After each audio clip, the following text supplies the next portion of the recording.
Welcome to the Untitled Underqualified Podcast. We have, well, first off, happy Thanksgiving if you are watching this on live. My phone just went off again. Wow. That's the second week in a row my phone just went off. We got a special guest today. We got Austin J. Roberts, the guy that we have been plugging to you guys to go follow on Twitter, and you really need to. This is going to be a show. I think I'm going to sit back and let Finn take over. We're having a little bit of technical difficulties here at the beginning, but, you know, that'll be part of it. Just be part of it, you know, how it just shows how underqualified we are to run an actual podcast with more than two people. So if there he is, he's back. We got Austin back. So you got Austin on your top left of your screen. You can follow him at Austin J. Roberts on Twitter. We put his Twitter handle right below him. DMs. Yes, slide into his DMs. You got me, Jason. You can find my Twitter handle, not important. But you got Finn at the bottom center of the screen. You got at Skidap. He has a lot of hot takes that you can find on there. Both this should be an entertaining show for you guys because we got Finn and Austin just gonna dish it out tonight. So Finn, I'll let you take over. Well, I think everybody here should follow Austin for sure. For me, because Austin actually has somebody that's verified following him. You know who I have following me? I have 90 accounts that are probably my parents, Austin, and my girlfriend. That's it. Your parents can run that Twitter account. That's pretty impressive. My dad can even figure out his Twitter account. So, for those that are unaware of who Austin is a member of the Around the Corn podcast. He is my favorite Hawkeye. One of the only Hawkeyes that actually agrees with me on some things, which is incredible to find one that thinks. And That's most importantly, this dude is probably the biggest fan of Oregon softball that I've ever seen that knows nothing about the team.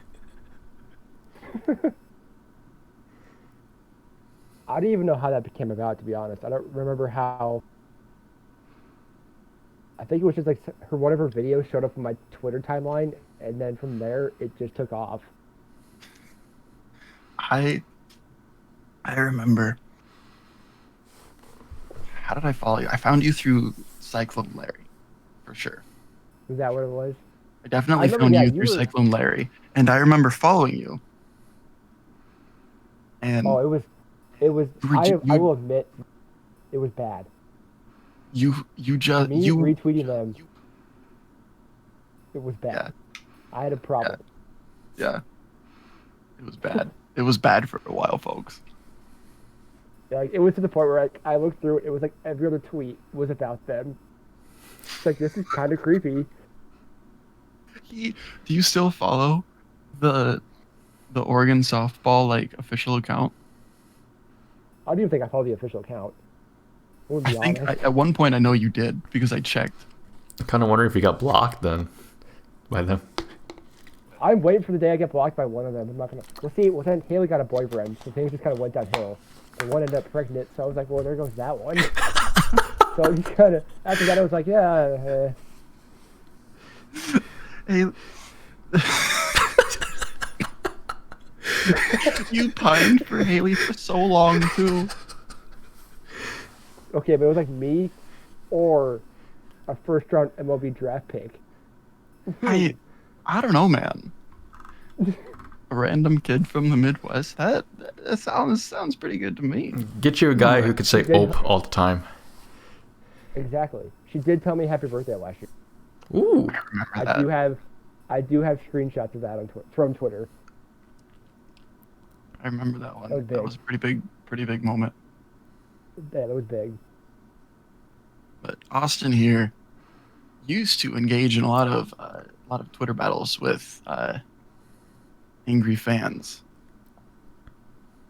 It was always really funny because he would make a random tweet about oh man, Iowa's beating Michigan State, and Michigan State fans would be like, well, Iowa sucks, ha ha ha. And then it was off to the races. The one tweet that I remember that had nothing to do with Iowa or Iowa State. It was right before bowl selection. I said Nebraska and Tennessee should play in the History Bowl. And holy shit, both fan bases found it. I was attacked like no other. I had Nebraska fans, Tennessee fans. It was bad.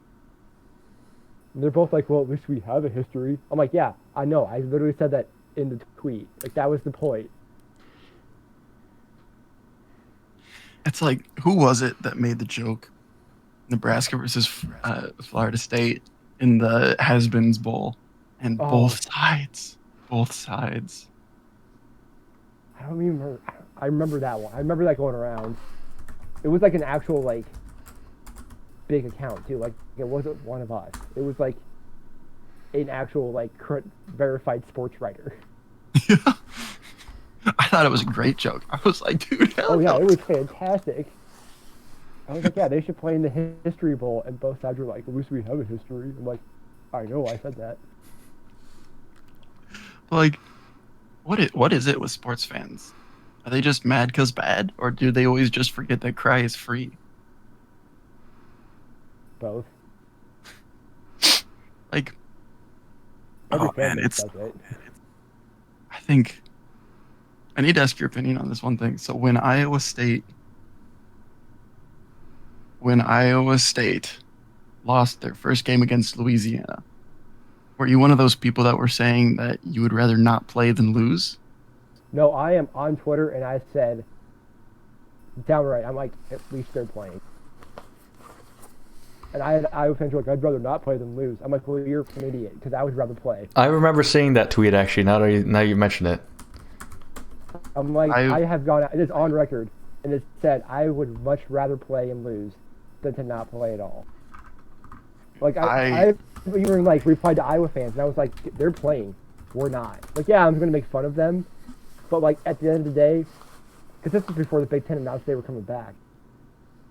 Oh, and yeah. it was like, at the end of the day, they're still playing, and we're sitting at home.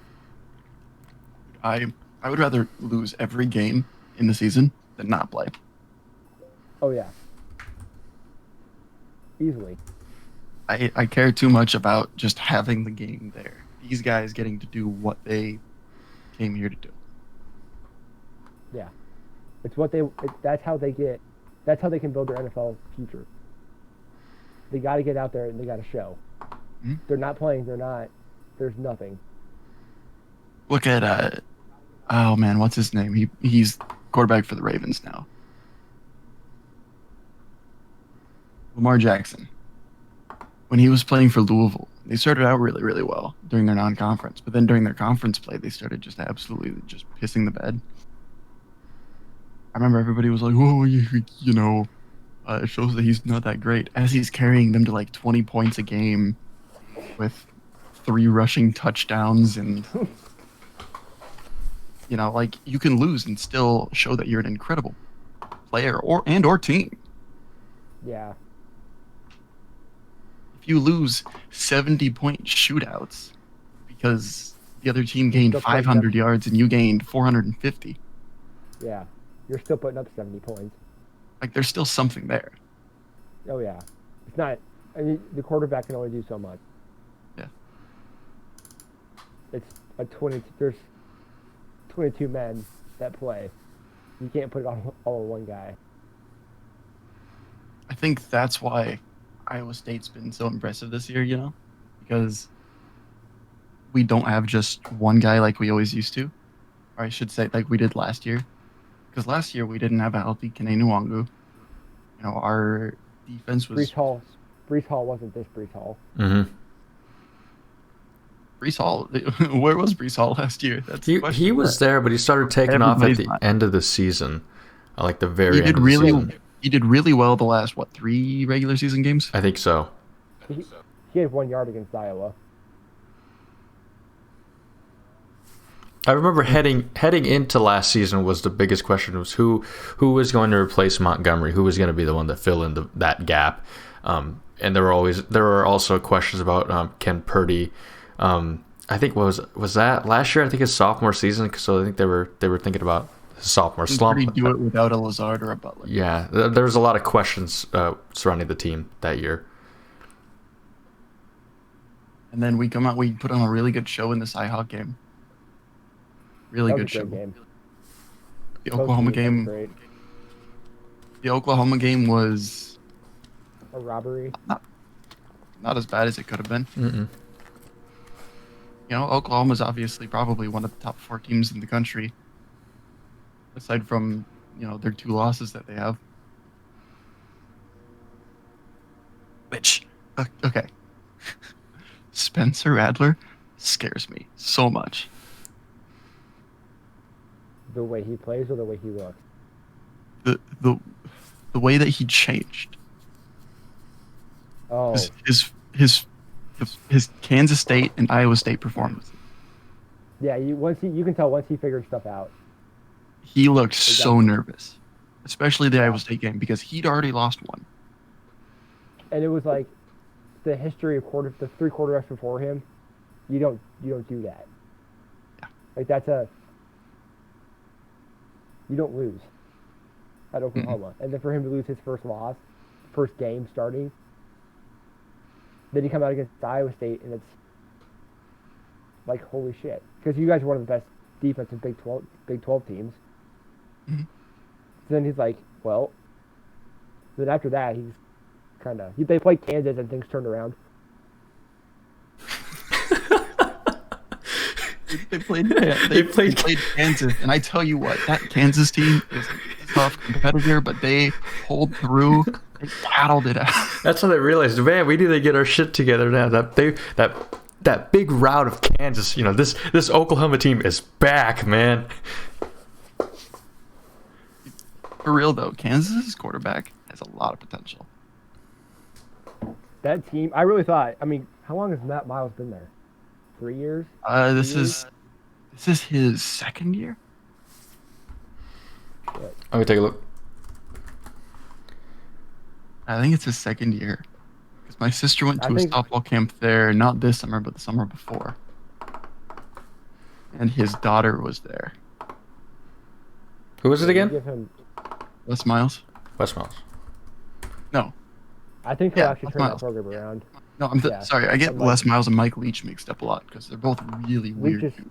Leach is down in Mississippi. Yeah. Les Miles. Leach, what's Ooh, Leach's record right now? Is it a losing record still? I don't know, but the Egg Bowl's this weekend. It is this weekend. This is supposed to be rivalry week, but you know, it's kind of changed. Lane Kiffin versus Mike Leach. Man, are you on the Lane train? I'm a huge Leach guy. I would agree with that there. Leach is awesome. I don't know anybody who's not a big Leach guy. Yeah, even like opposing fans are like, yeah, this dude's amazing. New England, Green Bay, you know, all of them already had teams scheduled, so we got LSU to come out here and play us. Who says that? Who That was has like the the, nerve? Before the Iowa State bowl game last year versus Notre Dame. What's their name? I keep drawing a blank on his head coach. The name. Jeez. Their head coach in a press conference was like, well, they're like, well, what do you think about playing Iowa State? He's like, well, we'd rather play like Graceland or Loris. And then he comes out and just destroys you guys. Yeah. I expected it to be about like that. I expected us to score a couple more touchdowns than we did. We didn't score any touchdowns. It was just all a Sally. 3 field goals. And I did the math one day. And the Rose Bowl was 5 more points spread-wise than that bowl. It does not. I think McCaffrey seem like scored again. It does not. Yeah, he probably did. It doesn't seem like it at all the way McCaffrey just dominated us, but that was a 1-score difference in the spread. It was like 38-33 or something. Was it really? Like it was a lot. Yeah. Because I was gonna come back. Some guy was giving me shit, and I was gonna come back and be like, "Well, you also lost by this to Notre Dame." But then I was like, "Ah, shit, we have like 38, and that was like 33." I was like, "Ah, it's not worth it." McCaffrey. in college. If you look at his entire college career, How did he so not win the stupidly Heisman? dominant. He should have won the Heisman. I think so. Who won it? Who won that year? Derrick Henry. You shitting me? I looked it up. I'm like, so if we win, because I was curious. I'm like, if we win that Big Ten championship, we play Alabama. I'm like, all right, who we play? Look it up. Derrick Henry. I'm like, oh, shit. I'm like, so we get Christian McCaffrey or we got Derrick Henry? Christian McCaffrey. He still is. Yeah. He's easily the best all-around running back in the NFL by far. Oh, Fine. easily. He's injured right now, though, isn't he? He came back 2 weeks Did he? ago, last week. Yeah. Was he one of those ones that the Panthers kept flip-flopping if he was injured or not? Probably. Just as true as the other team. What was it? 7 different times they decided who the starter was? I didn't hear that. It was nuts. It was all like, oh yeah, this guy's starting. Well, this guy's going to be the backup. No, this guy's not going to be the backup. This guy's starting now. Nope, now he's the backup again. Oh, wait, but he's not playing today. I was like, Oh. everybody was wrong, then I do right, have a then wrong, then right, then wrong, then right again.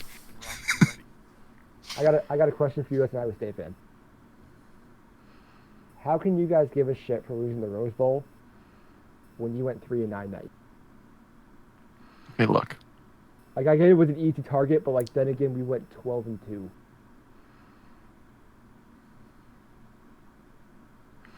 I think it's just we like You guys- shitting on Iowa. That would But be. you guys still pull it out of the arsenal, and it's like, well, we did win 9 more games than you.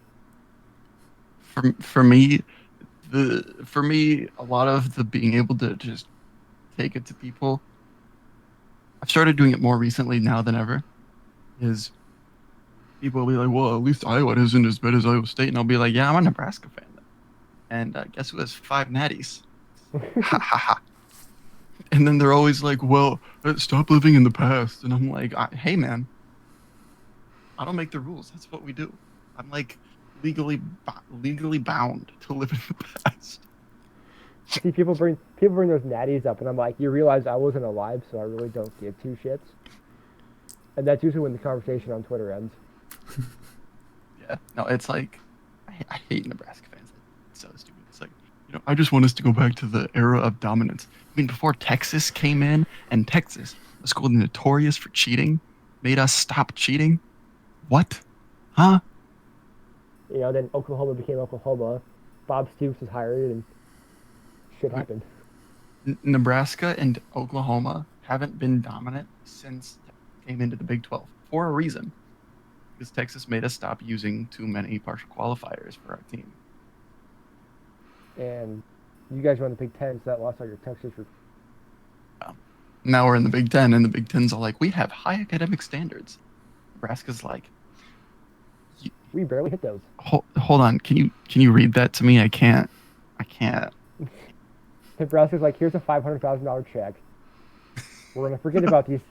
We're gonna forget about the DA thing, and we're gonna play some football. No, I was scrolling through Twitter, and Sound Off for WHO 13 here in Des Moines, they brought back up from 2 years ago a What's Bugging Andy segment about him just going off on Nebraska fans, and they took that to heart that year. Holy crap! I remember they were so bitter about it. They started leaving voicemails at the station, like angry voicemails. And I don't get it. I don't get why Nebraska fans are just they're so soft. My most liked tweet is me shitting on Nebraska. I thought your most Not even tweet try. was. I didn't even try hard. Like, it was just like a joke. Like, it wasn't like I'm Your most just like tweet was shit on you them. coming after Barstool. It was it's my pinned tweet. Hold on. I thought it was the Nate Stanley one. No, I changed it. Tommy Frazier, last year when you guys were playing Ohio. Remember that one? Dude, Tommy Frazier won a grand total of 2 games as a coach. Tommy Frazier tweets, okay? Who would have thought this game would have gone this way? Okay, Literally everyone. His numbers, 8 retweets, 35 quotes, 245 likes. Okay? I quote tweet it, and I say literally the entire nation besides the state of Nebraska. I get 4 comments, 99 retweets, 7 quote tweets, and 2,124 likes. My phone that night, I was trying to sit there doing homework during the game, and I had to turn my phone off. I'm like, I can't open Twitter and not have 100 notifications right now. Oh my god. I'm like, I literally beat him by 10 times. That's insane. I was like, literally everybody besides Nebraska. 2,000 likes. That's my you're lucky. hometown. You're lucky he wasn't an attractive woman. You know, I'm trying to find my most liked tweet because I think mine also had to deal with Nebraska. I pinned my most liked tweets. I pinned those so that way I can show them off. Mine was the SEC. Dude, I remember, I think my first like true interaction with you was on the Barstool one, talking about Nate Stanley. And you were like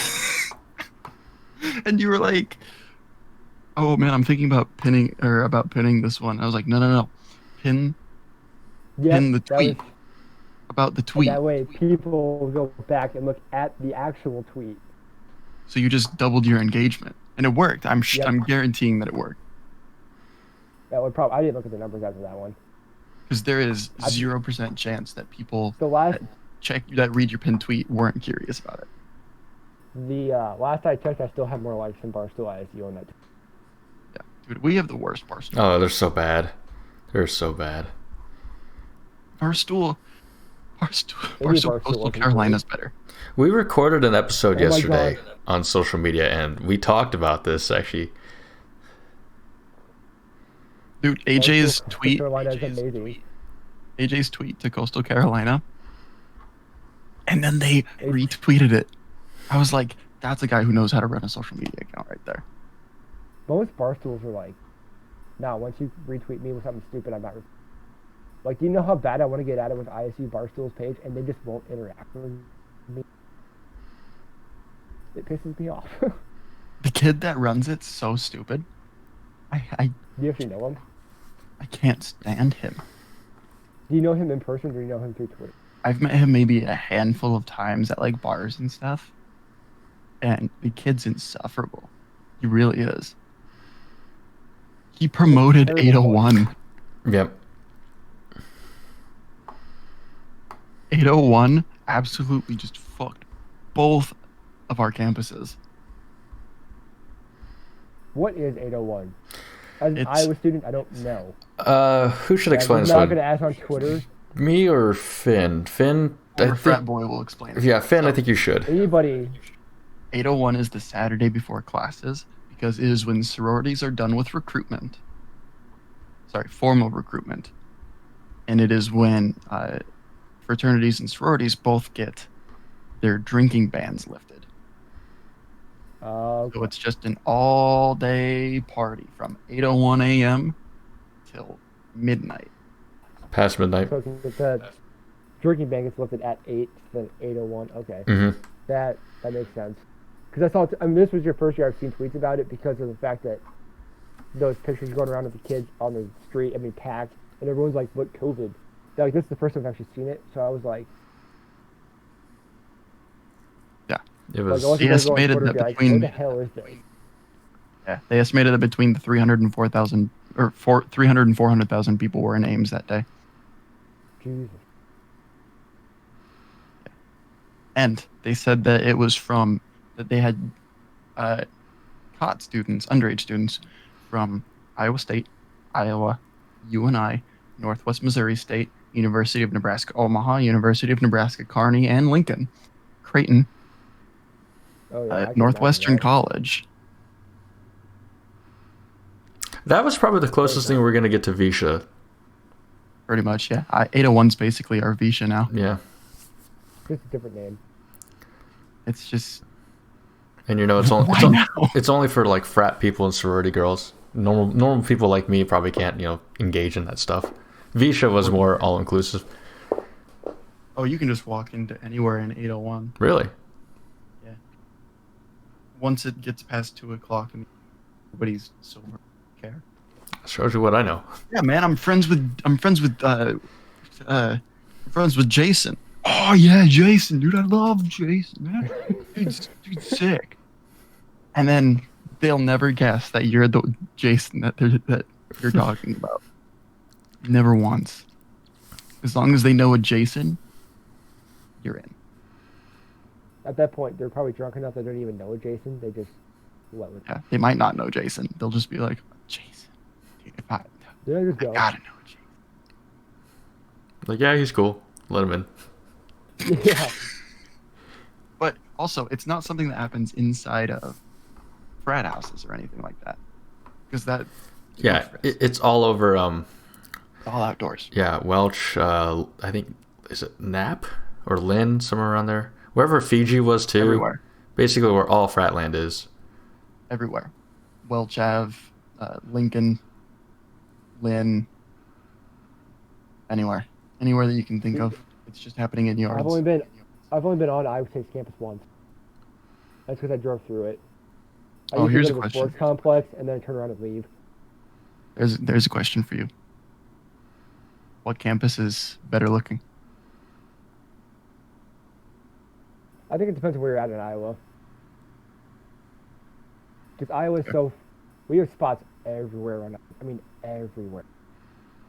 So like there are spots that are like really cool. Then there are spots.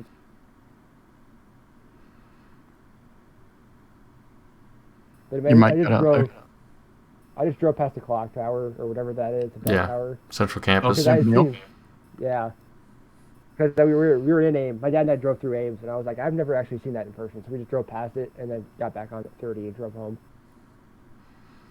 Yeah, the only places I've been on Yeah, campus at Iowa were where Children's Hospital is. I went to Kinnick, went to Carver Hawkeye, and then the IMU.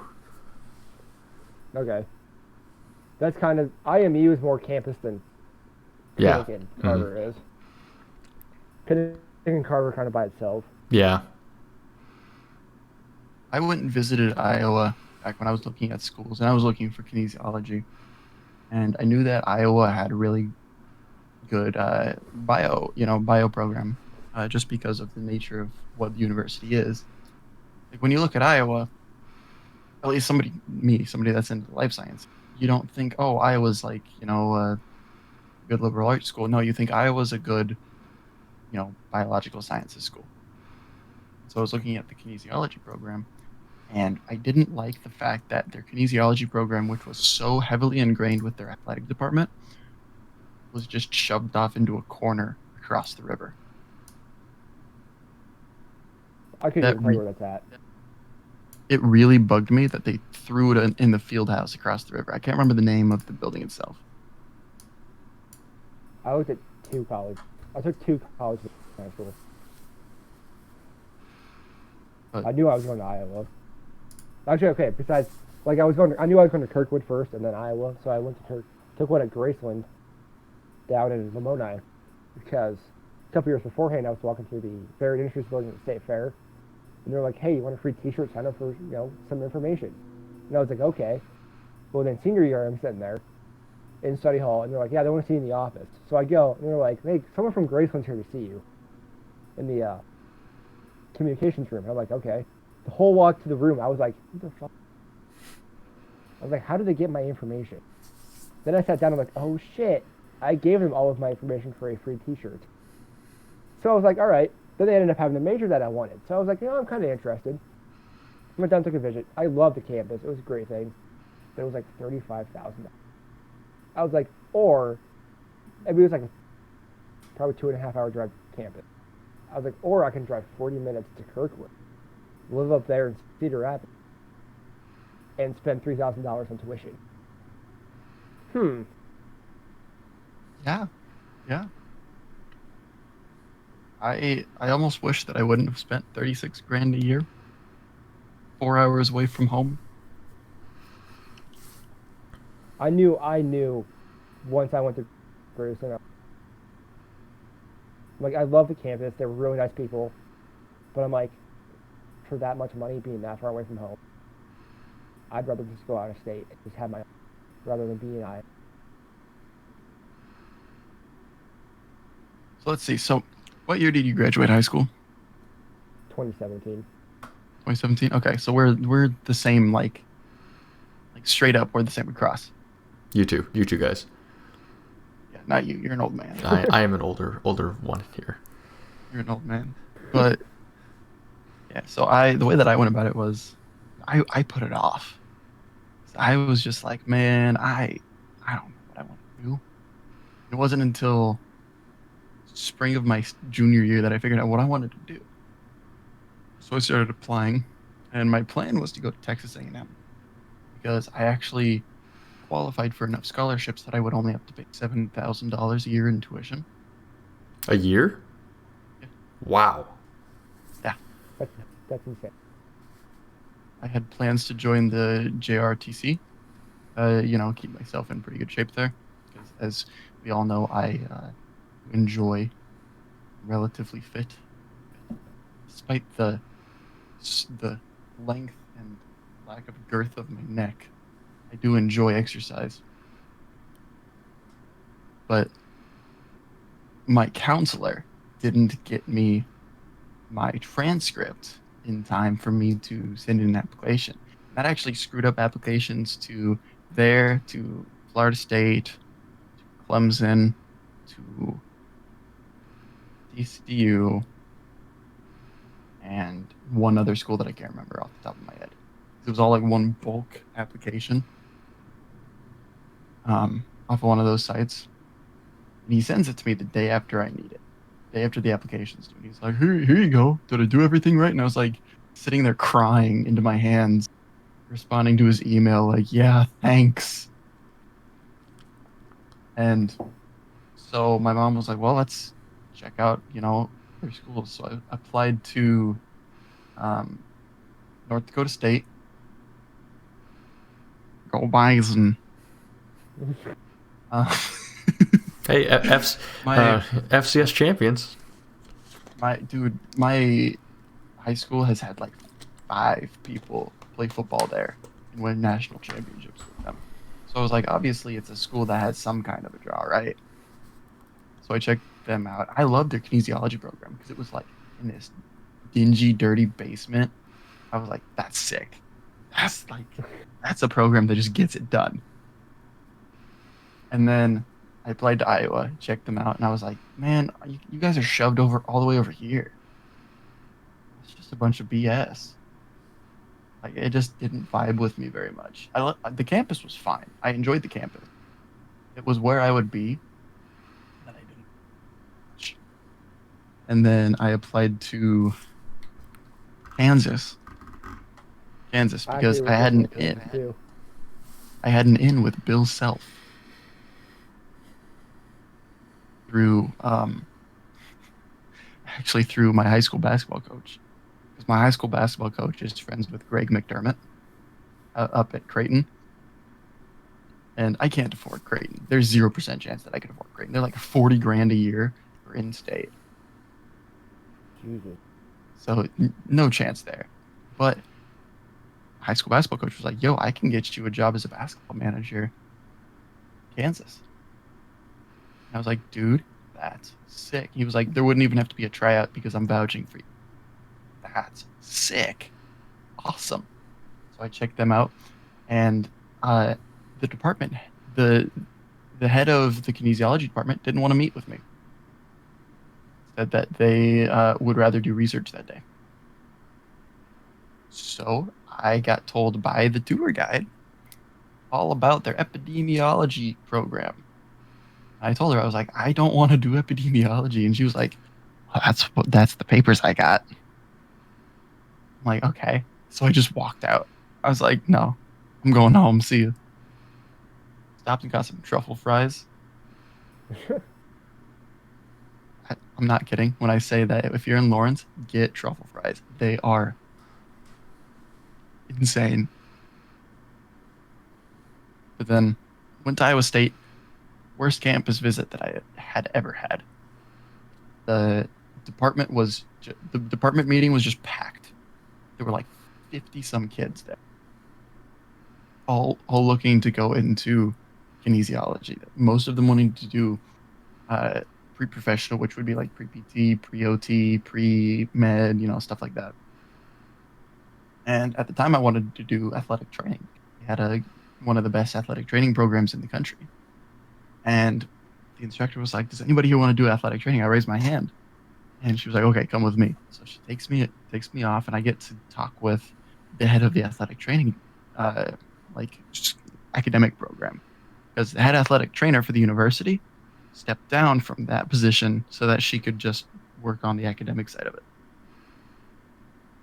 And we talked for probably 45 minutes, and the whole plan was there. And then the campus is just beautiful. It was raining and sleeting when I was there. I kept telling my parents, I was like, "This campus looks nice." They're like, "Really?" I'm like, "Yeah, like the grass is green and it's the middle of February. Like, that's got to count for something, right?" And I was like, "Camp and Hill's pretty cool." And then the tour guide was really proud to talk about Hilton. And she ignored football completely, like I would as well in early 2017. That was the last. 2016 was the last losing season we've actually had for football. So yeah, Matt Campbell's first season. Yep. And then she everything about it just stuck with me. And I remember getting back, and I'd gotten 4 T-shirts at bookstore because I thought that they were all so cool. They had one that said "Sick'em Psy" to make fun of Baylor's Sick'em Bears. Which, come on, you gotta admit, that's pretty sick. That's pretty sick. That's like having a horns down T-shirt. I would buy a horns down T-shirt. I would buy a horns down. I'd buy 5 horns down T-shirts. One for every day of this week. Passes, I just hate them that much. Oh, everybody does. There's a tweet that I remember seeing early on in the season. It was about the conferences that were playing football, and it was trying to like the Power 5 conferences, but then it was just the SEC, who was the ACC, and then the Big 12, and then the Big 12 comes in, and they're all like together, and then the Big 12 says, "I'm gonna have to ask Texas first, but together." Oh, I remember that video. Yeah, when they're just chilling in the car. Yeah. Oh, I remember that. Oh yeah, Ogre Zero. I did get that turkey thawed. It's currently chilling in the oven. It was a little warm. I don't know if it's supposed to be as warm as it was. I'm slightly worried. I almost went into food production management. I would say I absolutely loved my agriculture teacher at Head. Like him and I, we follow each other on Twitter. We have friends on Snapchat. We still talk. And I was talking to him one day about possibly going into agriculture. It's like sophomore, beginning of junior year. I don't remember what it was, but I had no clue what to do. But I found it really interesting. He's like, "Well, where'd you go?" I'm like, "Well, I'm not going to Iowa State." I'm like, "I'll pay out of state tuition before I go to Iowa State." Dude, oh. He's like, "Are you serious?" I'm like, "I would rather pay out of state tuition in Manhattan, Kansas, 6 hours away, than live an hour and a half away in Ames." I said the same thing about Nebraska. I'm like, I will not attend Iowa State. That's I would not do it. dedication. I will pay out of state tuition anywhere, before I go to Iowa State for any major. He's like, "Are you serious?" I'm like, "Absolutely." Dude, Sand stressing, man. Food safety, food science people can come at me all they want. I'm ready, man. Everybody here knows that I don't shy away from fights. I think you might be careful about saying that, because I have a strong feeling that we probably have multiple food science people in the audience today. I have a feeling, but I'm not entirely sure. Not be My perfect. uncle is the head of the food and restaurant hospitality management at Kansas State. Like he's the head professor. So that's kind of like where I got my interest in that in, and that's why I would have gone there. Like I still wouldn't have gone to Iowa State, but Kansas State would have been my first choice if I went that. Oh, fights, yeah, XC girl, dude. I'm looking for a fight. Y'all know that. You want to fight? Just mention me on Twitter at Skeetup. I'm here for it. Or at Nooks the One. Good old Panther State. Oh man, is that another bot message? Yeah, we've had 2 bot messages today, and I am like, all right, I need to make somebody a moderator here, just in case I miss anything here.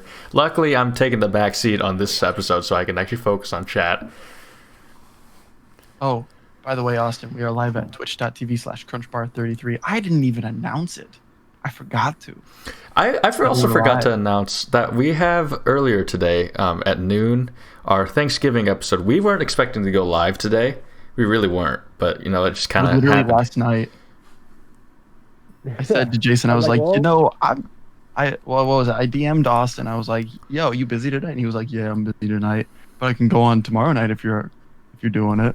So I messaged, before I responded that, I messaged Jason. I was like, yo, I'm not busy tomorrow. Jason was like, you know what, man? I'm not either. And here we are. Yeah. So then we decided that we were going to be busy. Yep. So, but we do have our Thanksgiving podcast episode that we recorded earlier on in the month. That's over at our YouTube channel. You can find it at Underqualified Podcast. If you just search that on YouTube, it should be like the first result that has just a U. We don't even have a profile picture. That's how prepared we are. But you could just find it. Like our episodes are up there. They come up in the search results too, so you can find. We had a really good episode 4. If you should go watch that one. That's 2 hours, but it's packed with a lot of information that we had last week. So that's a fun one to watch if you guys want to check that out. But today, talk about what keeps my hair nice and luscious. Yes. Today, though, for those of you just joining us, we have our resident meme of our podcast, Austin J. Roberts. Please, right now, I am begging you right now to go follow him on Twitter right now. Otherwise, Finn will go find your grandmother. No, that's just the YouTube. That's just YouTube? If they look, man, look. All right, I got it up. So right. I'm waiting for the notification. I'm gonna get real personal right here. If all of you watching don't go follow Austin on Twitter right now. Right now, you've got 2 minutes. I will personally run to your house. Got my running shoes ready to go. I will run to your house. I will take your favorite pillow and I will rub it underneath both of my armpits and take the biggest piss you have ever seen on that pillow while standing on your bed.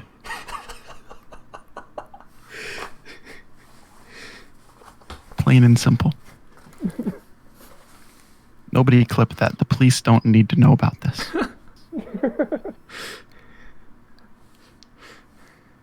Hey, if you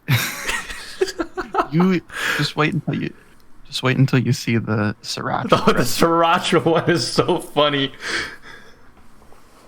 Anyway, so okay, I do really want this question answered, Austin.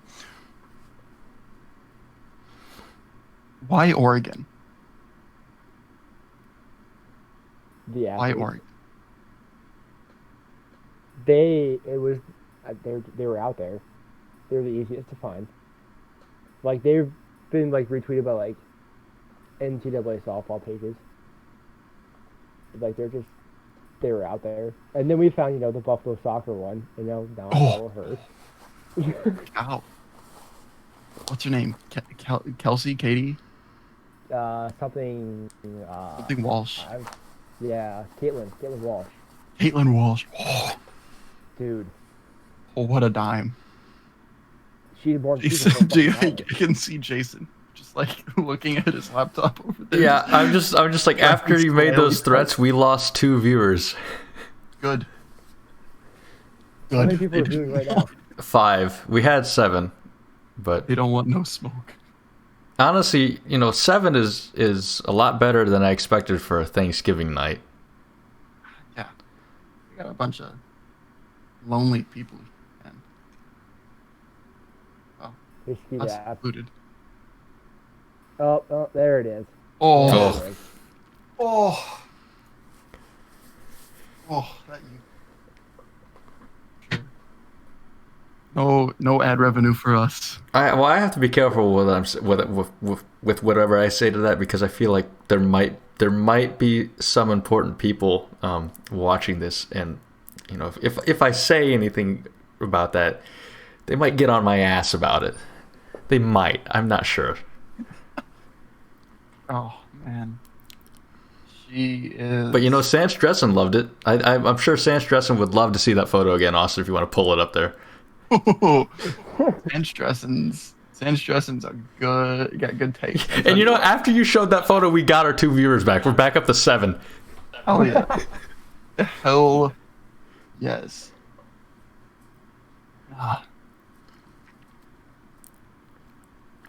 I need to tweet this out there live. So, Austin, I got to ask you, since I don't really know you. Actually, so this is the very first time that I'm ever seeing Austin virtually or anything like that. I've only seen photos of him on Twitter, and that's it. The one that I remember seeing him was, were you in like some sort of pink suit or something like that in Kinnick? Yeah. Yeah. That's the photo that I saw. But so, Austin, why did you go to Iowa? I did grow up an Iowa fan, but they actually did have the major that I wanted, and I knew I wasn't going to go to Iowa if they didn't have. Like, I knew I should go to a school that has what I want to do over athletics, and it just so happened that they had sport man, so it worked out perfect.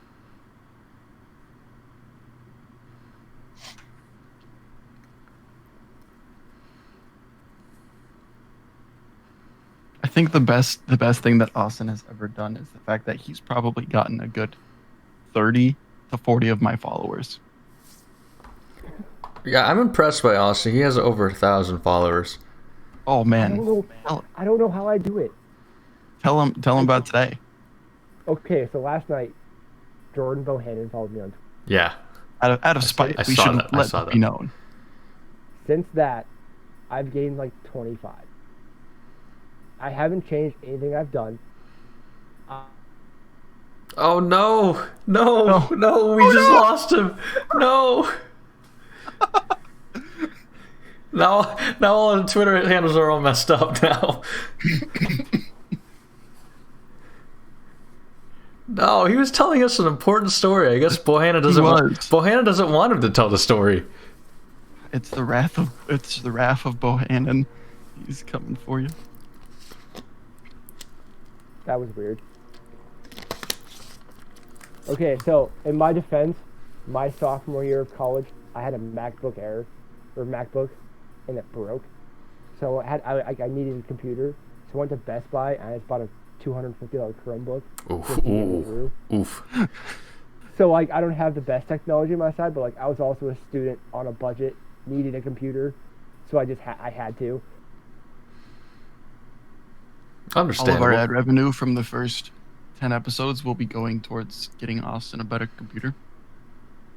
I'm once I get out and get a job, I'm going to get a better one. But as of right now, it's just getting the job done. Except for right now. I tell people this all the time. Get a desktop computer, and then get an iPad or something for when you need to do stuff on it. Hey, it's Quinn. Quinn says hi to you in Austin. Oh man. Oh. And Ogre, I didn't forget about you. Pie choice for me, probably Apple. What about you, Austin? Butterscotch. Butterscotch. That's interesting. Is it like a cream pie? Yeah. Okay. I'll show you a cream pie. Around the corner in the building. Hell yeah. My favorite. All right, that's it for us for tonight, folks. Jason just. I will be signing off this time on purpose. I just got us banned. I just got us banned right now. Okay, the best pie is hands down. Hands down. Nice, warm. Homemade. Granted, homemade. That's important. Rhubarb pie. I hate rhubarb. Oof. Are we gonna have a fight here again? We gonna have a fight? Give the 8 viewers their money's worth.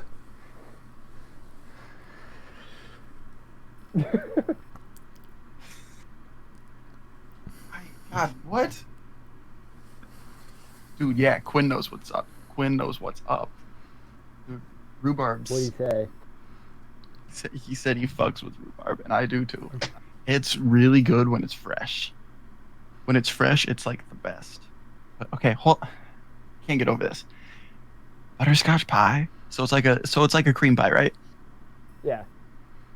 Is it more similar in texture to like a lemon meringue pie, or is it more similar to like a pumpkin pie? It's more similar to a pumpkin pie. That's what I imagined. It's a little thinner than a pumpkin pie. Okay, so the texture wouldn't be like the worst. Rhubarb street. Dude, Quinn, dude, oh, I've got a story about some dude. Yo, Gabbage Heap is here. Dude, what the fuck is up, man? Yo, okay.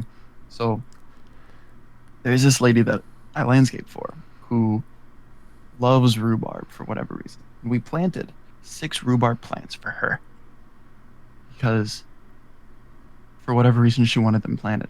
She wanted them planted in the middle of her rose bushes. And they died because the roses obviously choked them out. Roses are notoriously greedy. And she was all like, well, you guys didn't plant them right.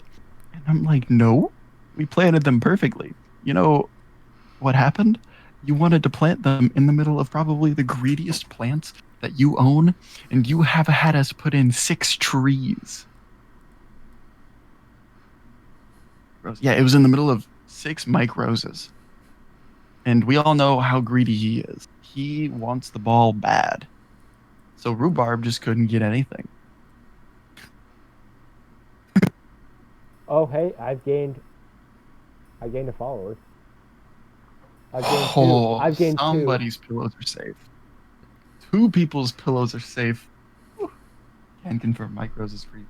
Dude, Mike Rose breeds turnovers. Mike Rose breeds turnovers like Gary Barta breeds controversy. Like, come on. If anybody's defense is notorious for turnovers, it's Iowa's.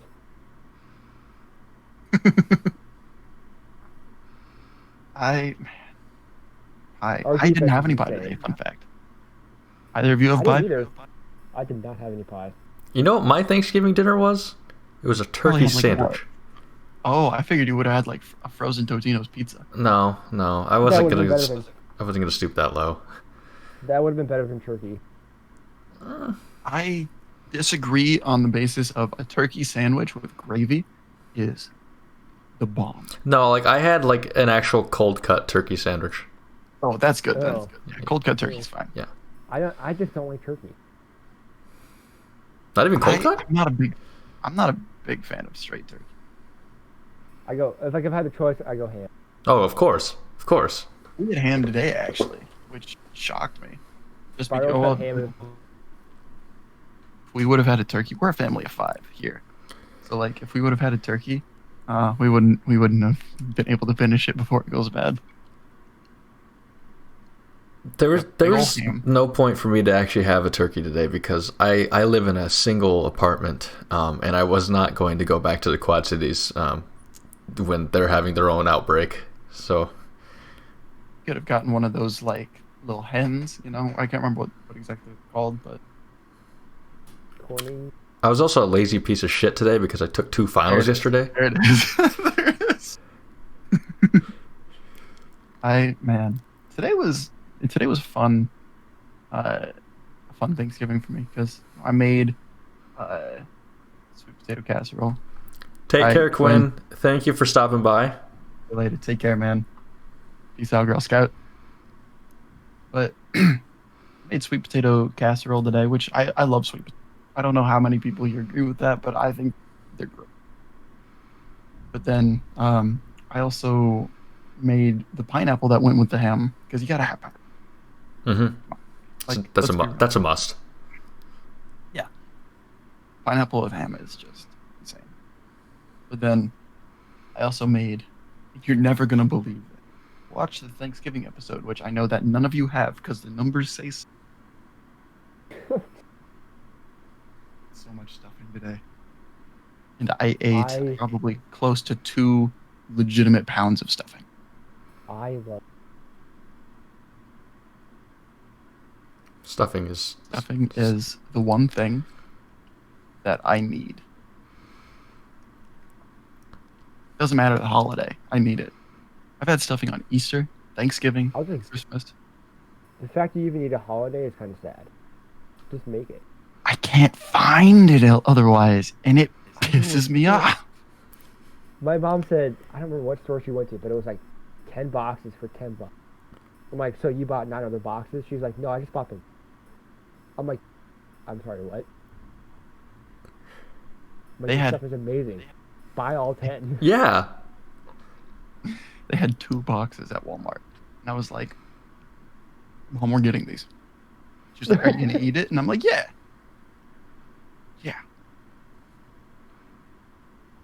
That's like 4 pounds. I'll make these like some random Thursday when you guys are at work. I don't really care. I don't need Thanksgiving to make a box of stuffing.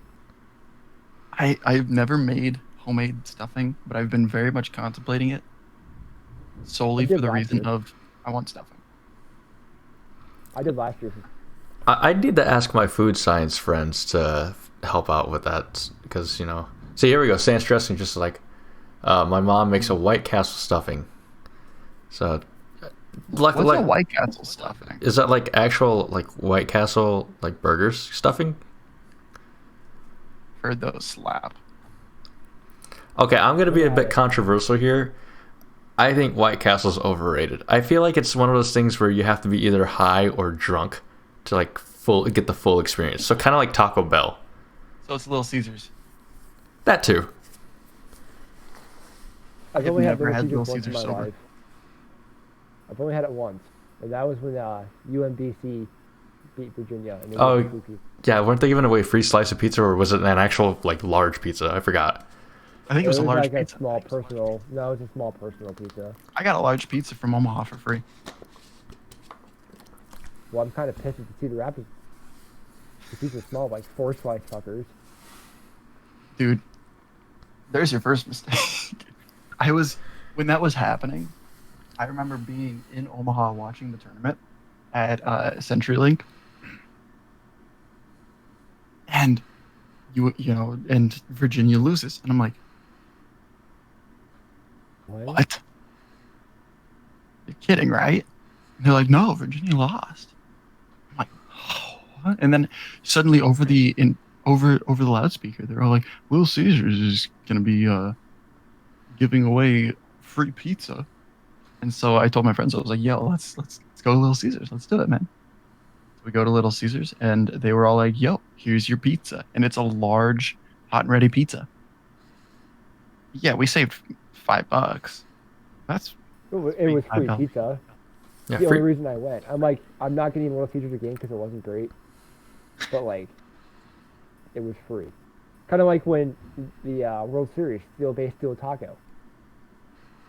I usually don't go to Taco Bell, but when there's a free taco involved, it's kind of hard not to. Yeah. Free food is free food. Exactly. It's like, so there's this thing, and this is how Jason and I met. There was this thing for Iowa State volleyball called Side Out Crew. And we got free food every game. Every game. It was either like a clone cone or a pretzel or like walking taco. Free caramel apple. whatever. It's free, right? Exactly. Yeah, they gave us a free T-shirt. I got this Yeah, mug. do you have your mug? Yeah. Mug. You can't read anything on it, but like, I obviously enjoy this mug. We got our own volleyball jerseys too. And you Yeah, remember, sweet. Austin, you probably remember my profile picture of me screaming while wearing game bibs with the bucket hat on. Yep. I remember. That was when I first met you. Like on Twitter, that was At a that was volleyball your game. profile. I didn't even That know. was was, back when I got to run the flag around to the top of Hilton.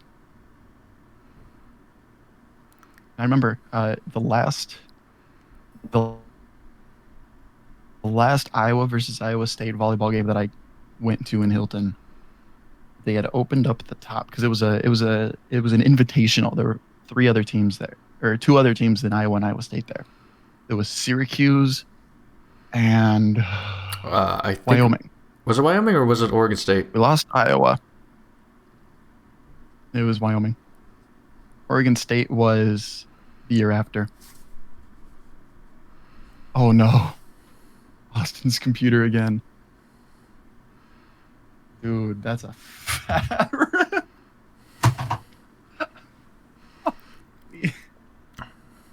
But Chromebook has a search button for everything. Can we get some F's in the chat for Austin? Hot damn. That. Yeah, it's unfortunate, but I do get his perspective. If budget college student, you got to do what you got to do. You gotta do what you gotta do. Oh, XC Girl's coming out with the fat rip. Love it. By the way, I'm going to use this downtime to say to XC Girl, I promise I will join more streams, watch more of your streams.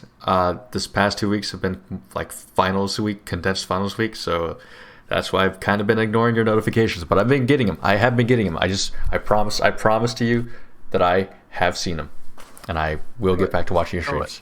Speaking of that, XC Girl, I loved your Just Dance stream the other day. Can't remember exactly when it was. I think it was sometime last week. But yeah, it was fun to watch. I haven't seen Just Dance in years. Literally since Just Dance 2014 came out.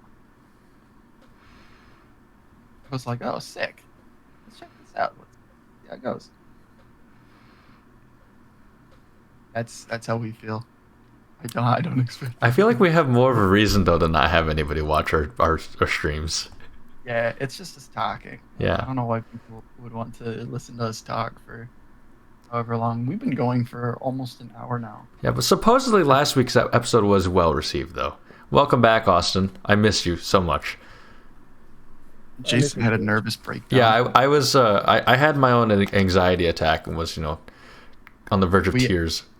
We actually called the police and filed a missing persons report. I appreciate it. This just proves whenever you buy a laptop, don't go cheap. I had a MacBook Pro before this, and they're better now, but from 2016 to 2019, they were garbage. My heart. I bought mine used because I was a high school student going to. I don't remember what year it was, but the hard drive went. It's like, damn. We have content. Dude, I appreciate that. Mad love, XC Girl. Mad love. I mean, hey, we have Austin on this episode, which is better than a girl. First of all.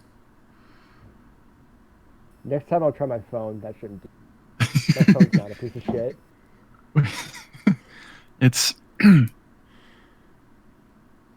But, where was I? Oh, yeah. So... Hilton. You were talking about running a flag in Hilton. Right, yeah, okay. So, during the Iowa game, during this invitational, they had opened up the balcony to Hilton, which they normally don't do for volleyball games.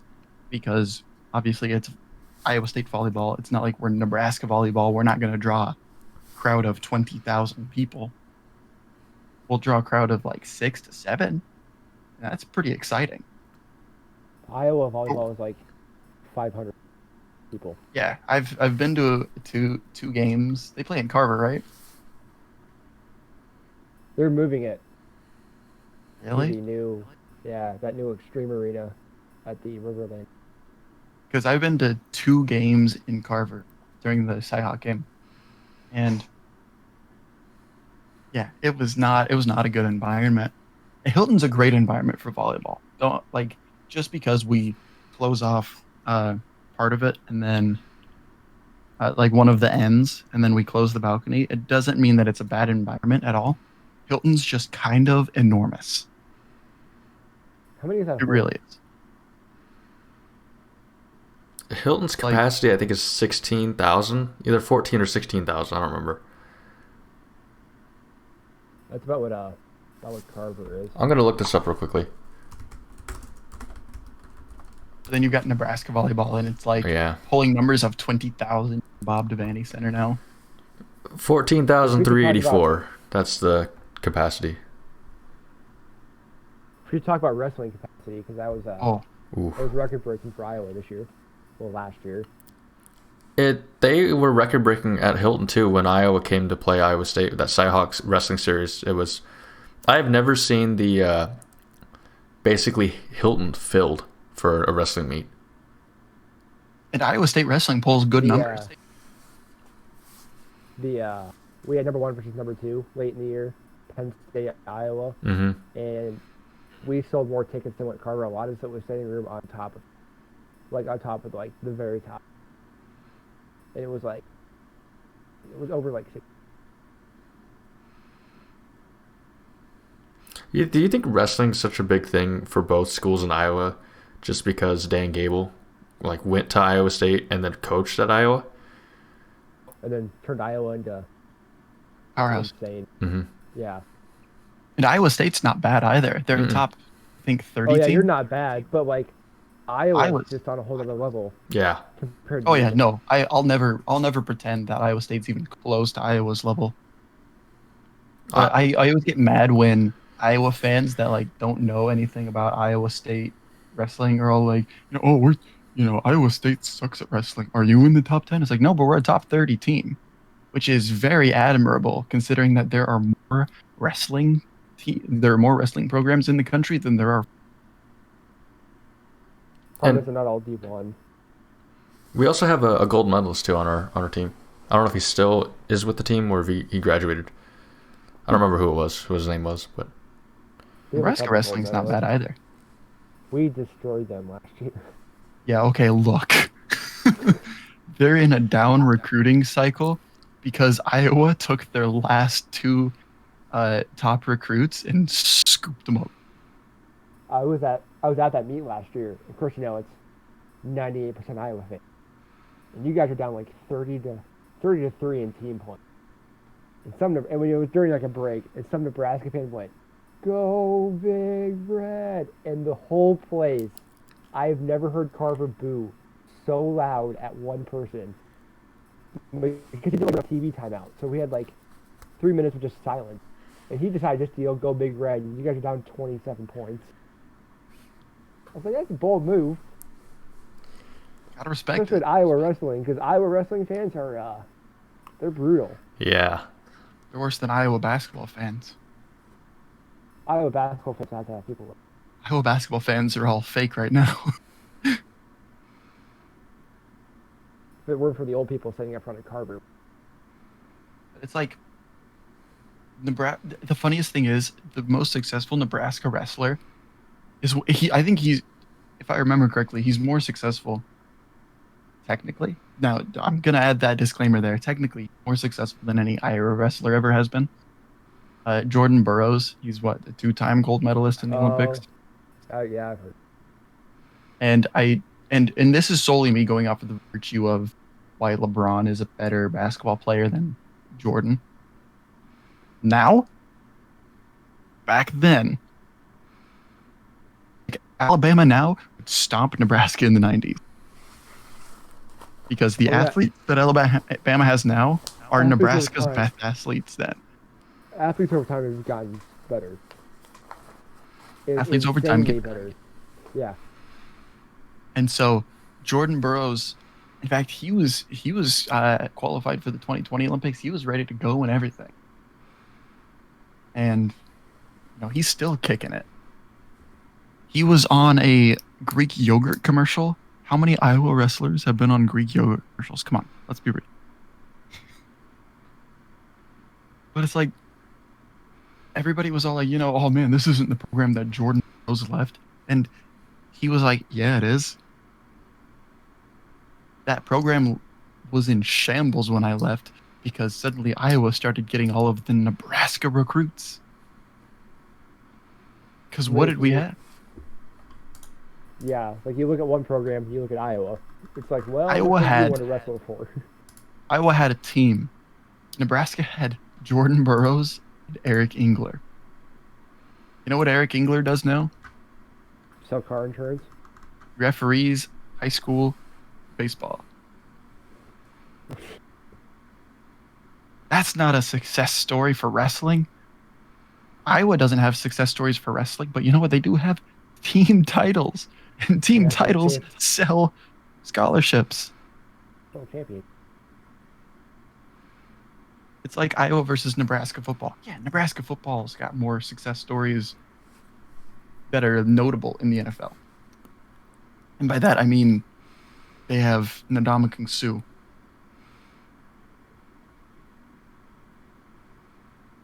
I mean, come on. From an outsider's perspective, I wouldn't know that George could have went to Iowa unless somebody told me. Oh yeah, because when he did Iowa, he just fit in.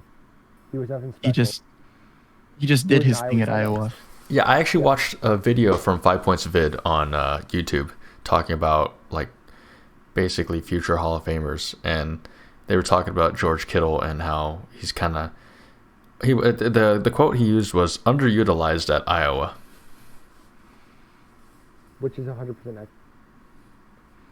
But Ndamukong Suh, every time he did something, I remember watching the game that he stomped on Aaron Rodgers' arm. Yep, I watched that too. And they were all like, he's always had anger problems dating back to his time at Nebraska. And I'm like, why'd you have to bring up Nebraska? I also, and you're going to love this because this goes back to hating Texas. I have a signed picture of, and this is like a legendary picture in Nebraska.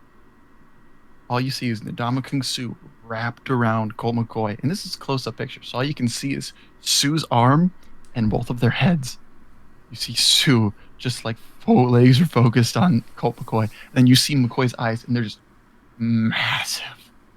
Just the look of pure fear in his eyes as he knows he's getting stomped into the ground. Is this poster that you always talked about at like every single volleyball game or every single volleyball game against Texas? Yes. I talk about that single tackle so often because Suh had two massive hits that changed the game in that game. That was the first one, and the second one was the one where referees decided that the kid holding up the chair counted as out of bounds. The very last, the last second throw, where Suh takes down McCoy. McCoy throws it 40 yards out of bounds, and a kid on the Texas sideline holds up a chair. Ball hits the chair with 1 second on the clock, and then hits the ground when the clock hits 0. Texas kicks a field goal. They play the national championship game and get absolutely just fucking waffle stomped by Alabama.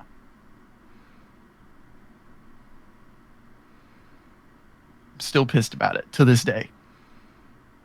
That was the first game that my parents ever let me stay up past midnight to finish watching. And I was pissed. I woke up the next morning after sleeping maybe an hour. And my mom was like, "You look awful." I'm like, "I feel awful, Mom." 10-year-old me. I have a question for both of you.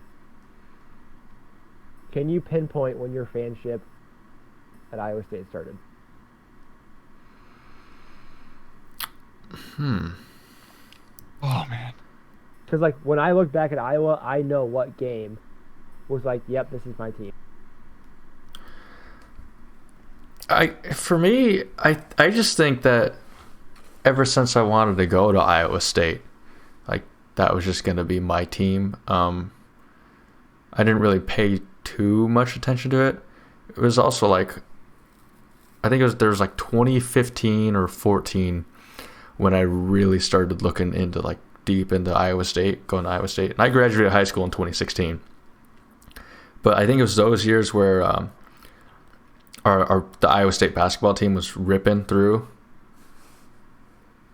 And that just kind of amplified, I guess, or helped me kind of also like Iowa State athletics. I didn't really pay too much attention to athletics until I started going to the school.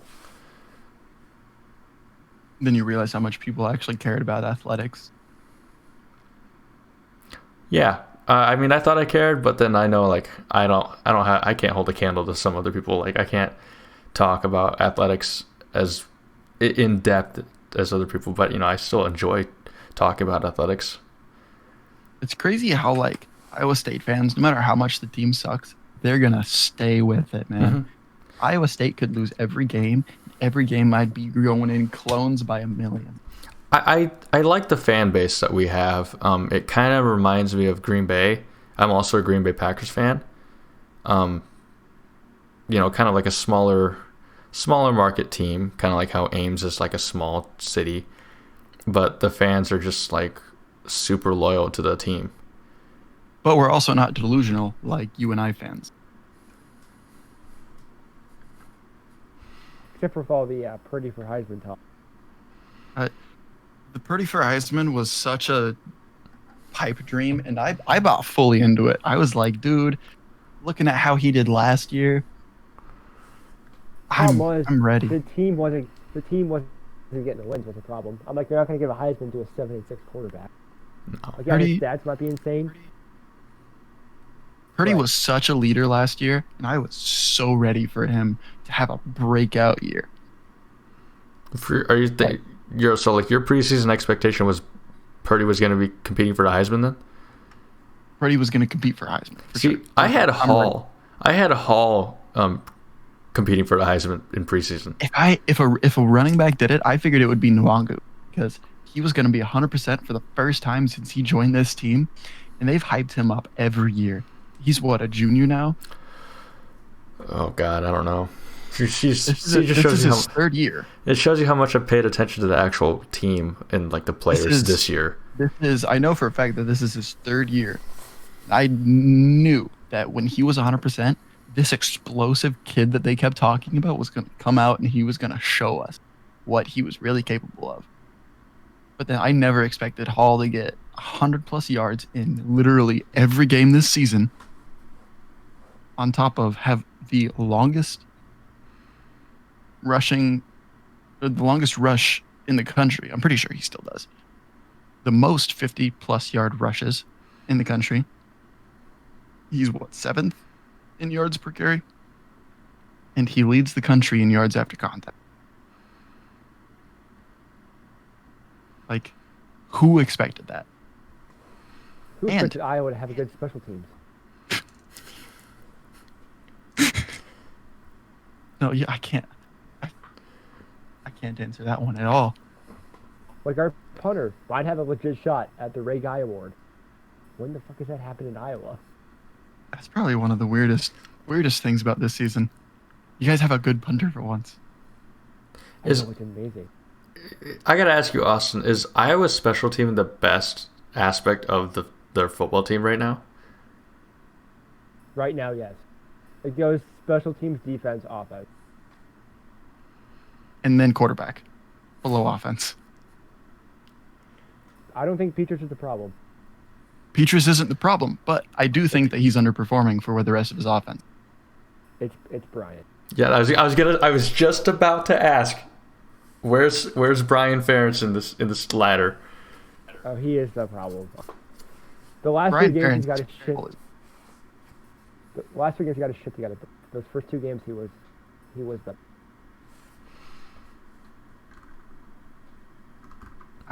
Brian Ferentz. I hate him. He looks like just a dickbag. I think everybody hates him. Iowa fans hate him. Yeah. And he refuses to change anything. He was all like, let's see. We lost to the first two teams that we played, but what if we try it again? And he's just lucky that it has worked this time. He kind of reminds me of what Bill O'Brien, like he would be the Bill O'Brien of if he were to go into the NFL.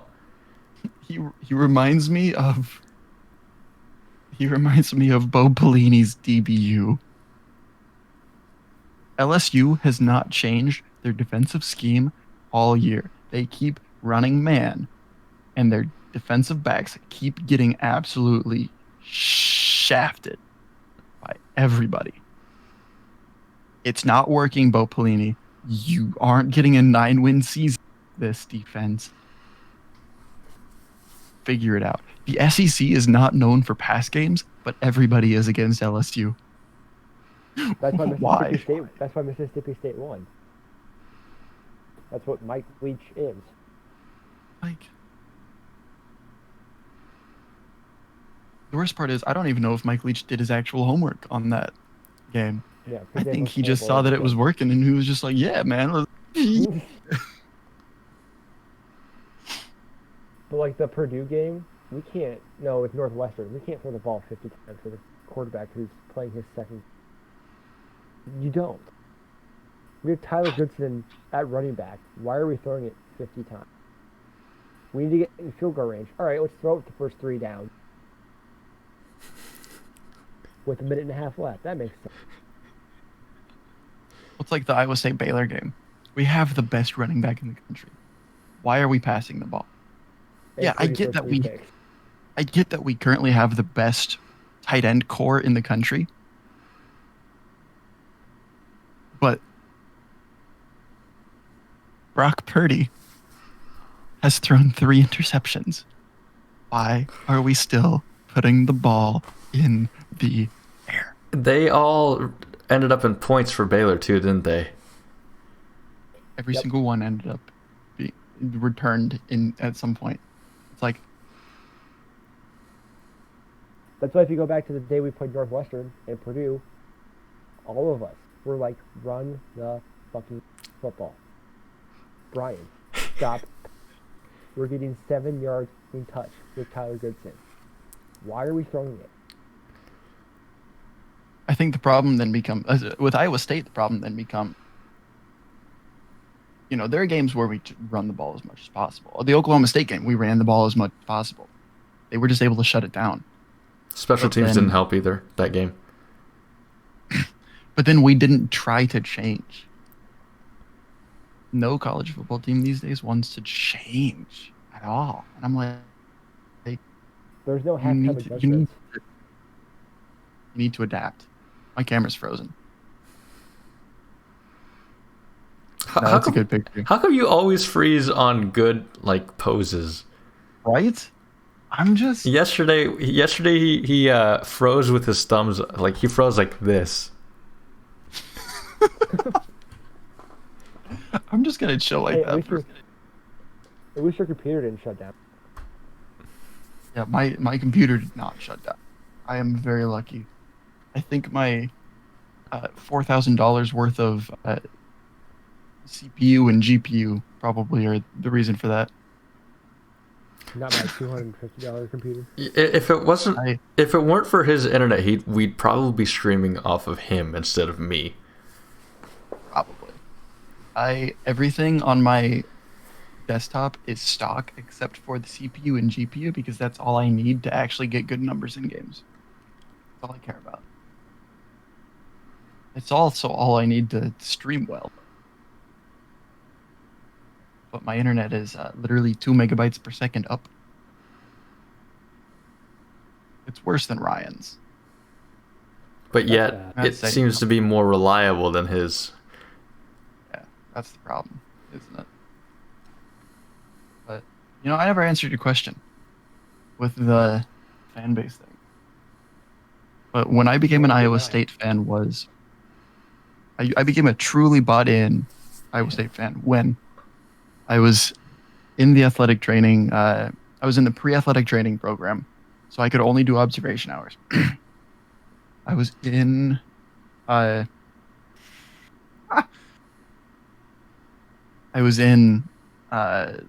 football at the time, and I was sitting nearby where Jacob Parks, our former quarterback, was getting his ankle taped.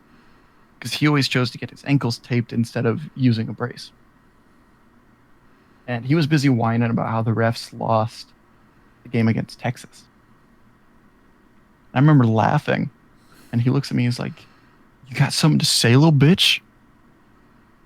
I was like, "Yeah, man, the referees didn't cause 4 turnovers, did they?" Oh, fuck. And he was like, "Yeah, at least I play fucking college football." And the student trainer looks at him and he's like, "Dude, you just got obliterated. You're done. Career over. Goodbye." And his career actually was over after that. After the Texas game. He was also high off his ass that game. Yeah, he was. Park was. He was higher than Ryan today. You know. It's like, why would you think that's a good idea? You're a scholarship athlete. And then the next game, he got replaced by Kyle Kemp, and the rest is history. Yeah, because he didn't show up to the Oklahoma game. I don't remember if it was because he was suspended. Yeah, I don't remember. Okay, was it suspended or he just chose not to show? He was suspended. He didn't show up for the flight, and yeah, he was suspended, so he didn't go. He was supposed to go, but and Matt Campbell keeps those things very quiet. I think you've heard from Ryan, like, you know, Matt Campbell keeps things very quiet because he doesn't like teams to know what's going on. That's just the entire Iowa State athletics. Like, all the coaches do not really speak, except for Prom. Maybe Prom is the only one, but it is, yeah. Prom speaks. Well, volleyball doesn't really need to speak, to be honest. Bill Fenley doesn't really speak much about the team, about like the inner workings. Speaking of Iowa State volleyball, and this is something that can definitely get out there. Iowa State signed a player from Diller Odell High School in Nebraska. I saw that. Her mother was my first grade teacher. And this player, last year, was sent home because she was found to be drunk at school.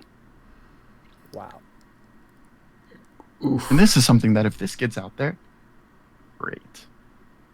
Diller Odell High School sent another student home that day. Except that the volleyball player's parents were called to come get her. The other students' parents did not come get her. They had her drive home. Well, what?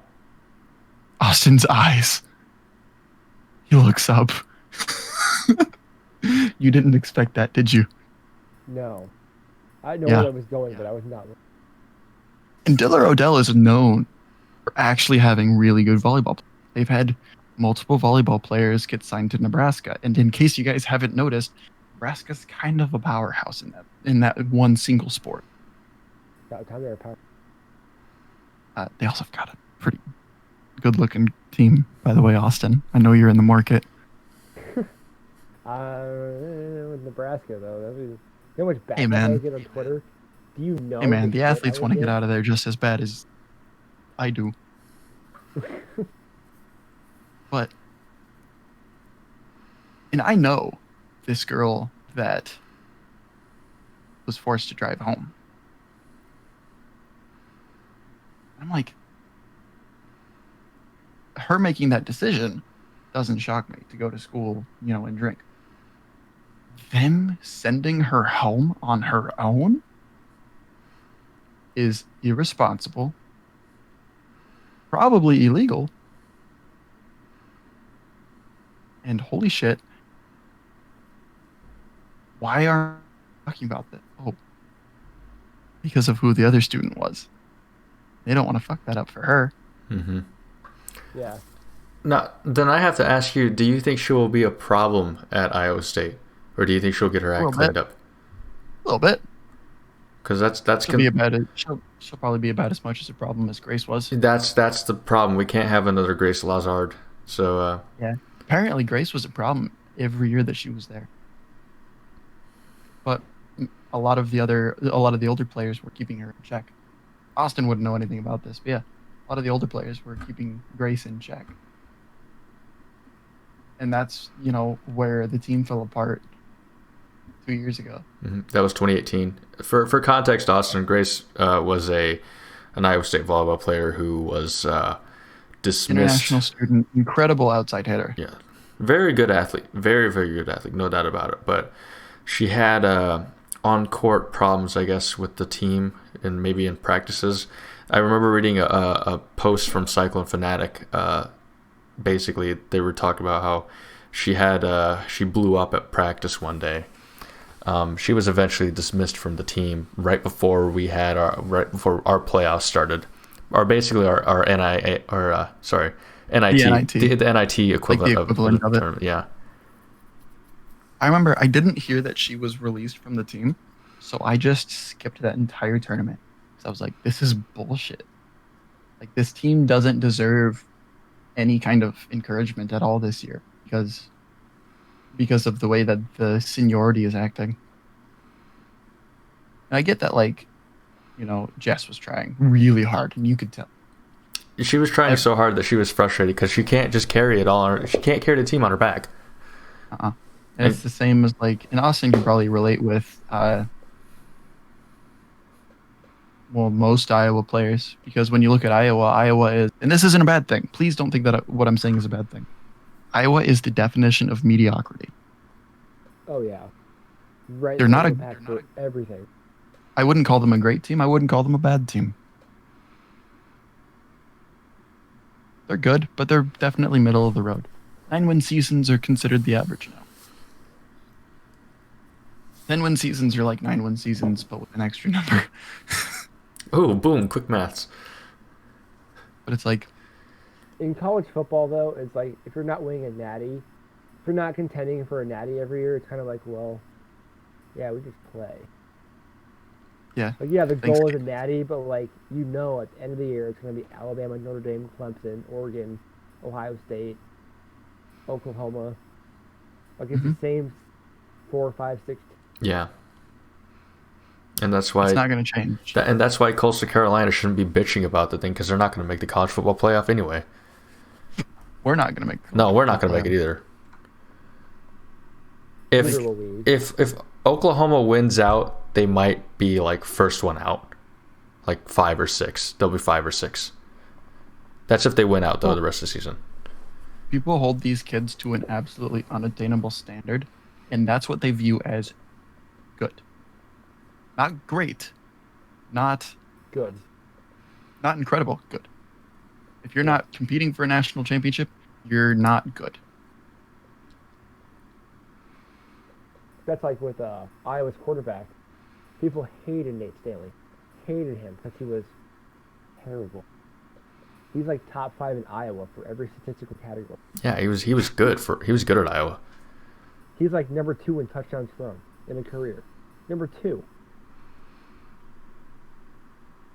He's top 5 for yards. Wins. He had 7, 8, 10. He gained 1 to 2 wins every year, but he sucked. It's we will never have a quarterback good enough for Iowa football unless it's a Trevor Lawrence. Yeah. Speaking of, he did everything we asked. Went 10-3. 10-3 his senior year. Still wasn't good. Speaking of Trevor Lawrence, do you think that he's the best player in the country this year? Best player college football wise? Yeah.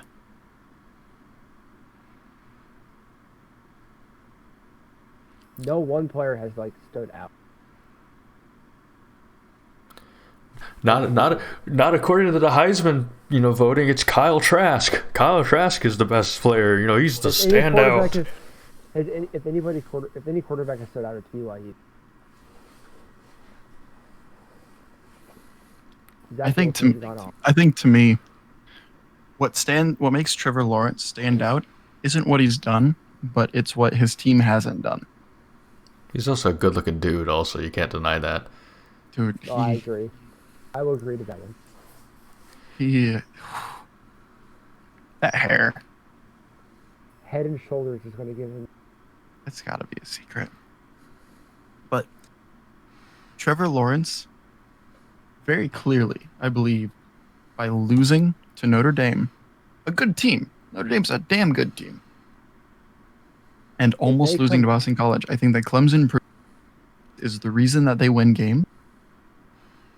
And I think that shows that their era of dominance has been in large part due to him. But how do you explain the years before him with Deshaun Watson?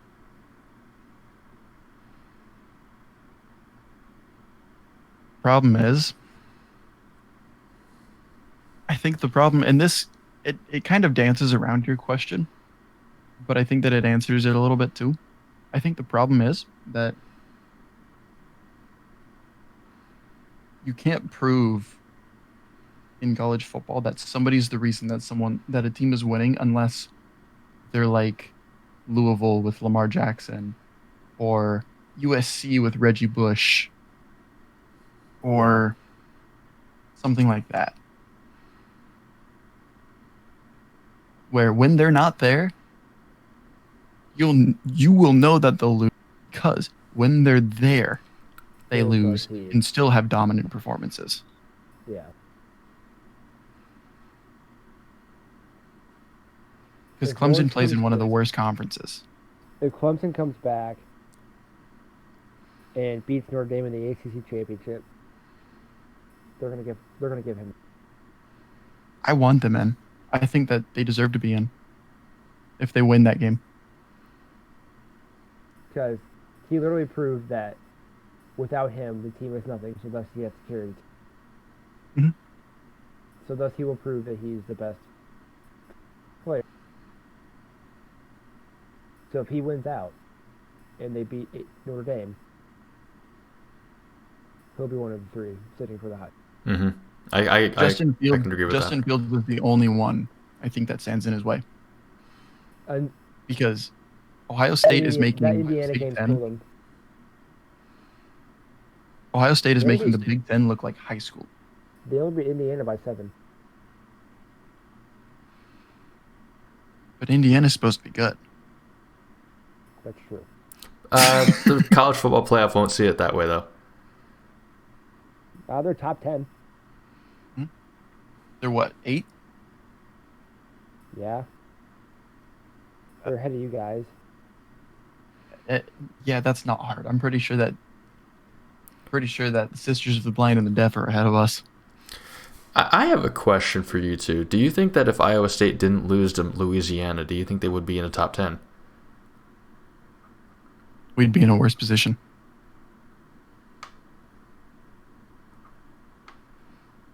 I think you're higher. I think that we would be in a worse position than we are right now because I think that the loss of Louisiana gave us more national relevance because we lost to a Sun Belt team. Honestly, yeah. Because if you beat them, it's like, all right, you beat me. You're supposed to. But the way you bounced back and just destroyed everybody else till Oklahoma State got in the way, that's what was like, oh, wow. This team got their shit together. They're looking good now instead of, okay, they've always looked, all right, they're there. And they talked. And I've heard a lot of talking heads that are very closely, if not directly associated with the College Football Playoff Committee, talking about how, special teams plagued Iowa State the very first game, but then they came back and they started doing better elsewhere to pick up the slack, and now special teams have caught up. And you add on top of that the fact that they had a very close game. It wasn't close. The Oklahoma State loss was not a close game. Despite the score, they ran the table on us. I didn't watch that game. I was gone. It didn't look good at all. It was rough. We lost by what, 3? I think it was 3 or 2, something like that. Basically, We were down by 10 points for yeah, for an entire half. it was the 2 field goals that were the difference, basically. We just couldn't touch them. Genuinely. It's kind of like having a 5-point lead in basketball. You can say it was close, but you need to look at the game to know, was it really close during that 5-point lead? Or was it just you couldn't touch them when they couldn't touch you? When it mattered, you couldn't deliver. Yeah. But like the playoff committee almost overlooks that. I think because of the loss to Louisiana. Yeah. And so I think that we would be maybe a top 20 team had we not lost.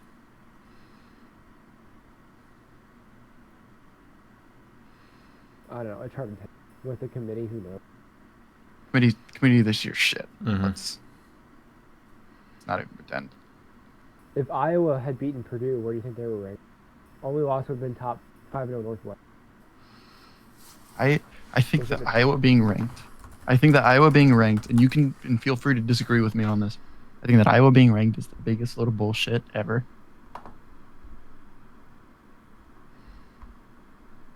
I am not a fan of it because the teams that they have beaten are a combined 2-10. Not good. Yeah. But the playoff committee says that beating Michigan State's quality win. Why? Because Michigan State beat Michigan. You also have to think. So in theory, Michigan is a blue blood. There you go. It would be like beating the team that beat Alabama, even if that team is Vanderbilt. I think part of it, the only thing that I've been telling myself is, like, yeah, I don't think we should 3. But I think part of it has to do with the fact of how we've won the past 3 weeks. Like, it hasn't been a close game. It's been Iowa just beginning to end. Oh, no, you guys have been stomping them. Like, it hasn't been a back and forth. We pulled it out in the end. Pulled it out of our ass. No, it's been, like, from first whistle to last whistle, it's been all Iowa. Yeah, you guys have been absolutely just rocking them. And that's something to definitely celebrate for sure. That's when you need to be. That's when you almost need to be more subjective than objective. And you need to think to yourself. Sorry, what was that? So that's the thing I've been telling myself. I was like, that's probably why we're right. Like, I don't think we should, but like, yeah, we passed through destroying. I felt like a real podcaster there because the thing that I hate the most that podcasters do is like their guest will be talking and he'll be like, oh yeah, my biggest secret to success I think was this one sentence, and it just kind of came to me one night in a fever dream when I was high on peyote, and like it's just this one thing, and then the podcaster will be like, okay, but let me just ask you this one thing. If I can just ask you this, I'm just gonna ask you this one thing, please. Like, okay, I'm just gonna, that leads to me to this question. I'm just gonna ask you this one thing, okay? If I can ask you this one thing, just let me ask you this one thing. And then the guest is like, okay, sure. Oh, I'm sorry, did I interrupt you? And you're like, I lost it. You made me lose it. Oh, man. It's like, well, thanks for having me on as a guest. I think that's why I dislike podcasts. Like the Joe Rogan podcast is so bad. I've never tried listening to his. I've watched one episode of two episodes. You can't see me. I'm holding up numbers. He'll be back. There he is. He's coming back. Sorry, I wanted video. So I've watched 2 episodes of the Joe Rogan podcast. I watched one episode where Jordan Nothing Gilbert, former professional Counter-Strike player, was on the show talking about esports, right? Because Joe Rogan is a massive fan of the game Quake Champions. He's literally addicted to it, which is why he shits on video games so often. The dude says that he's addicted to it. But then he's all like, video games are stupid. They do nothing for you at all. But I watched that episode because I love nothing. Stupidly smart guy when it comes to Counter-Strike. And then I watched the episode about this guy. He has its own podcast that I've seen like 2 episodes of because I love watches. It's called the Watch and Learn Podcast. He was talking about watches, and he shows him this Grand Seiko chronograph that he has, and it's like, it is certifiably the smoothest chronograph you'll ever see. The hand just goes. And I'm like, sick, love watches. He interrupts them so much. They'll be in the middle of talking. Like, Jordan was in the middle of talking about this tournament that he was at, that like him and Shroud were. Yeah, he was laying on the bed, and Shroud comes up, and he's like, Jordan, I kind of have a fat ass, don't I? And Jason knows who Wait, Shroud hold on. Should I? You know. Hey, give us some cake, man, on this holiday. Look at that. But Austin, for context, Shroud signed a $10 million exclusive streaming contract to stream video games with a website owned by Microsoft that went defunct a year later. And so they paid him $1 million to just leave. And That'd be nice. like in this story that Jordan was telling is super funny. Because Shroud's just like, Jordan, I kind of got a fat ass, don't I? And Jordan's response was, well, yeah, you sit on it all day. I'd hope so. Jason's busy giving everybody a slice of cake over there. But it's like, but Joe Rogan interrupts him 3 times. I'm like, come on, dude. Really? Why? So I don't know. That's probably why I'm not a big fan of podcasts. Well, I hate to do this. Austin, it's been an absolute blast talking with you tonight. Jason, it's been less of a blast talking with you tonight, but still fun. So for those of you out there that are watching, make sure that you follow Austin, slide into his DMs. He loves women and he loves friends, so it doesn't matter what you are. If you identify as a person, hit him up. Let's see. Last thing, Finn's anime of the week. We have Plastic Memories. So Austin, you haven't seen the show at all. Every week I try to end the show with an anime that I watched that I really like and would recommend to people. I've watched dozens at this point because I like shows, and Japan has a lot of cartoons with really good storylines, so why not? Don't knock until you try it is what I always say. But Plastic Memories is the saddest show that I've ever seen. From the very first episode, you know how it is going to end, and every episode you get more and more attached to all of the characters until suddenly it's over. 13 episodes. 13 episodes. You can find this show on verve.co or crunchyroll.com. You can watch it with a free membership, or you can pay to watch without ads. That is what I do. But yeah, Plastic Memories. I prefer to watch it subtitled because it is an incredible show. Subtitled. Has one of my favorite female voice actors. Just the inflection that they put on words in Japanese sounds a lot better than the American voice actors that dub over it. Not the biggest fan.